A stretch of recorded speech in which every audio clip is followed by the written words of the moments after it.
Thanks for tuning in to Bourbon Drop. I'm your host, Myron. Today, we've got a bottle that I've been chasing for years. Finally got a bottle, not the first time on the channel, but it is a bottle of my own. Have I been chasing disappointment? Let's get it.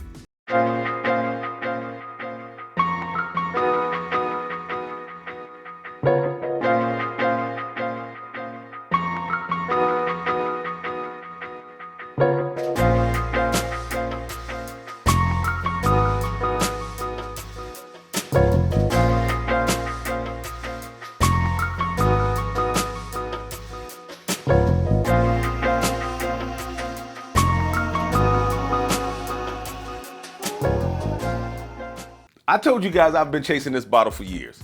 And shout out to my man Kenny for letting me get his old FITZ 17 years ago to do a review. That was one amazing bottle.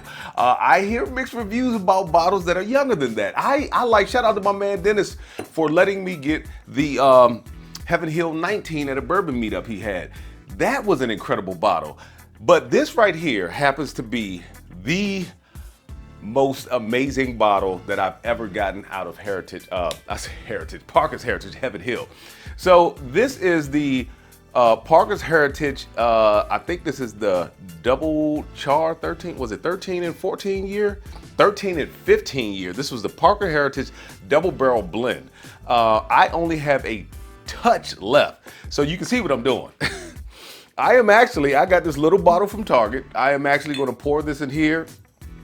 And believe it or not, it came with a screw cap, but my Parker's Heritage cork fits exactly in the top of this thing.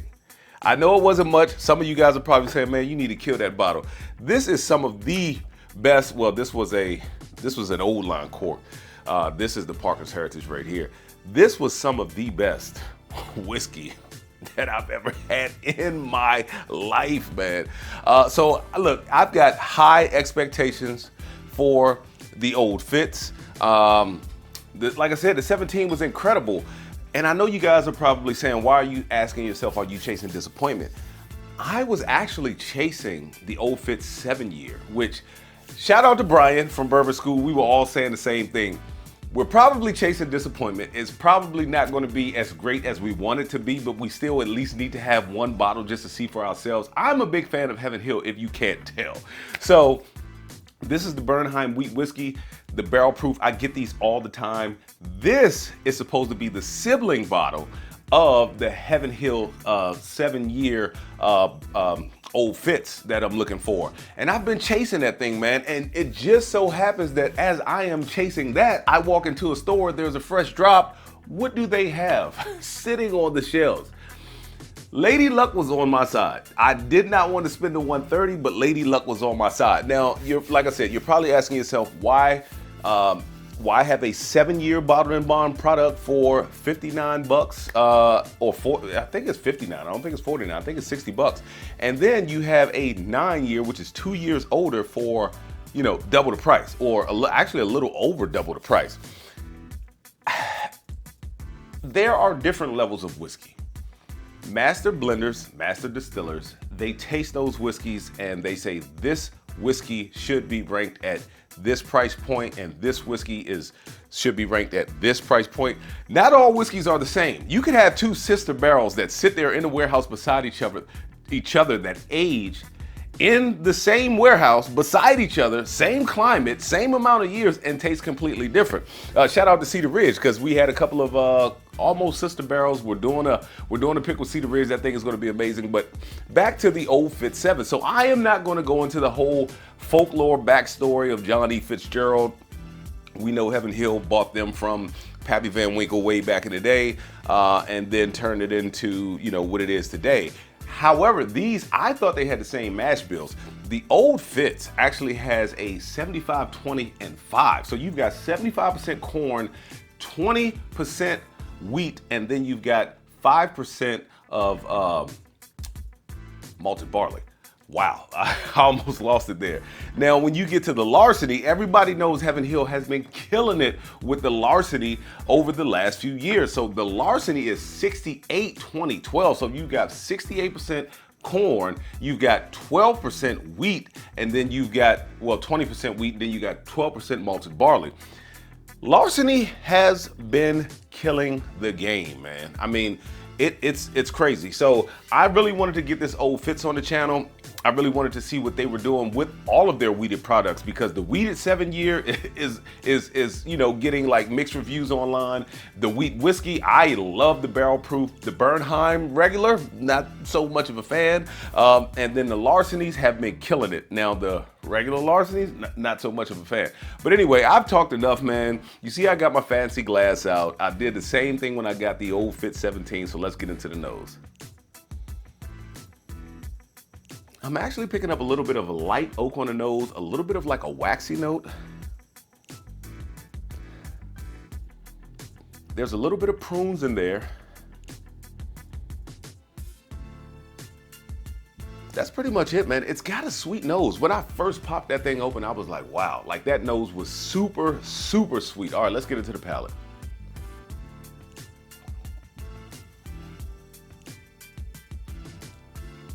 I had a great idea once I got off camera. I was wondering if you guys wanted to see a battle between these two.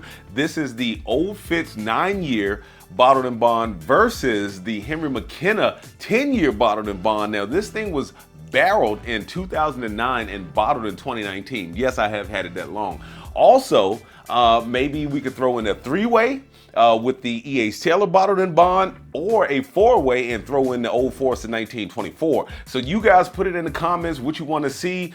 Either these two, put 2, 3-way or 4-way, and I'll go from there. Also, put in the comments if you guys have had any of this Old FITZ and what you thought about it, or any of the previous Old FITZs and how old they were and what you thought about them. Very, very easy to sip. You get a touch of clove, you get a lot of honey. You get these, like, you get some prune on the nose, but you get like prune on the palate, you get some clove on the palate. It's oily, very oily to be 100 proof. Color is actually pretty decent on this thing, man. All right, back into the nose one more time. Yeah, you get more oak on the nose than you do on the palate though. Like, I don't pick any of that oak up on the palate. I'm getting caramel, I'm getting a touch of like orange peel, I am getting a little bit of chocolate, but it doesn't have that wheated funk that some people pick up, like that really earthy, corn husky, almost with a little bit of chocolate mixed in. Now the chocolate is creeping in from the mid to the back. All right, let's get back into the palate.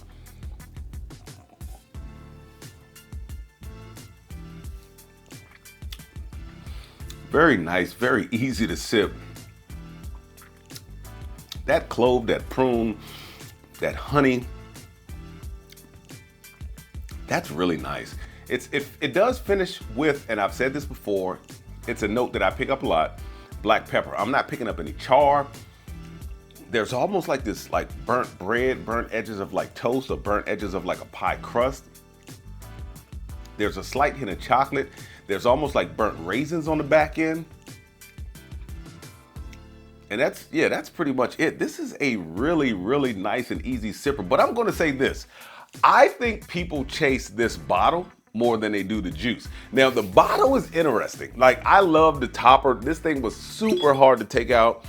The cork is very heavy. It's got like this crystal cut, diamond cut to it. It's got a picture of John E. Carlisle, you know, for helping sign the Bottle and Bond Act.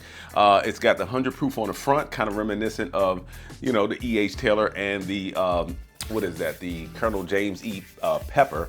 But, you know, I guess they all like to put James E. Carlisle on the front. Now, we know that it's bottled and bond, so it's only coming in at 100 proof. So it's not like killing me with pepper. However, when I first opened the bottle, that ethanol kind of kicked me in the nose a little bit and kind of spiced it up in the throat a little bit. I am not picking it up that much.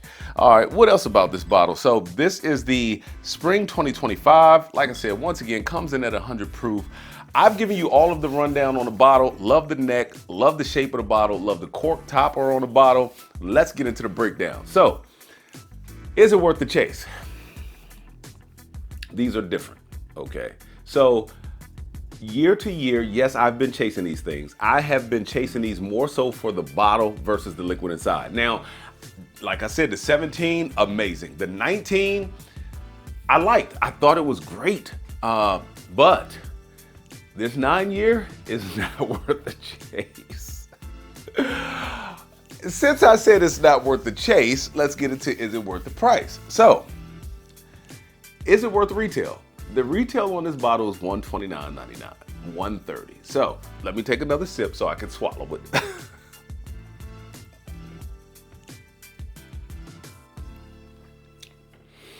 As good as it is, as nice it is, as it is, as easy to sip as it is, that is not nearly a $130 product. I am sorry. I am sorry. I've got a $50 bottle of copper cask right now that will kick this bottle's ass all day long. Who is it for?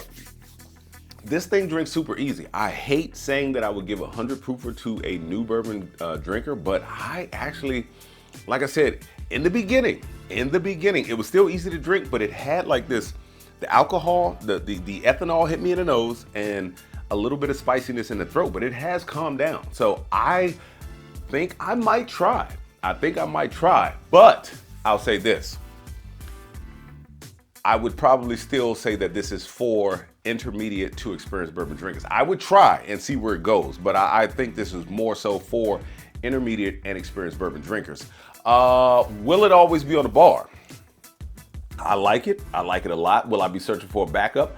No, it'll always be on the bar because it is expensive and it is something that I can't always get. Yes, I can turn this into a decanter, but I would much prefer the original juice to be inside. And with that being said, let the whiskey flow. Never run out unless you head it to a drop. Until next time.